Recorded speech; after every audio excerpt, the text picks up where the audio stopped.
Given a graph of a rational function and a list of several other rational functions, can we match the graph to its correct rational function here on the right?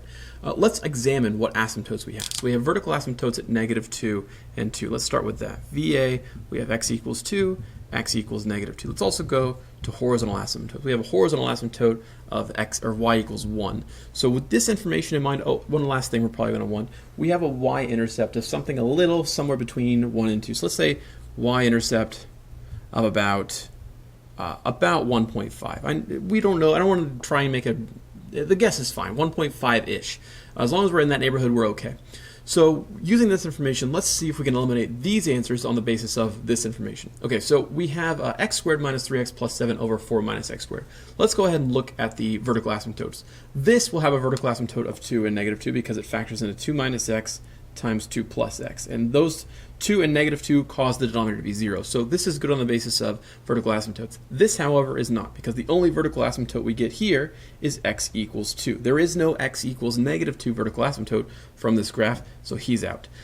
Same thing for these two as well, or rather the same as the first insofar as the plus or minus 2 are results from the bottom being factored. This is true here and here. So these have all the vertical asymptotes they need. Now let's jump over to the horizontal asymptote. Horizontal asymptotes are essentially taking the limit as x goes to infinity and toward negative infinity. There are rules about how to handle those limits when we have a polynomial divided by a polynomial. In this case, because the degree on the top and the bottom are the same all the way down, 2 versus 2, 2 versus 2, 2 versus 2, we just take the ratio of the leading coefficients. So in this case, we have 1 divided by -1. So 1 divided by -1 would be a horizontal asymptote of y equals -1. But we don't want that. We wanted y equals 1. So this guy is out.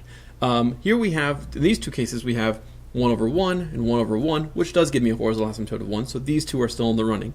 The last thing I want to examine is the y-intercept. The y-intercept was said to be somewhere in the range of 1.5. This is what I get when I plug in x equals 0. So I plug in x equals 0 for each of these. Let's see which of them gives me a number close to 1.5.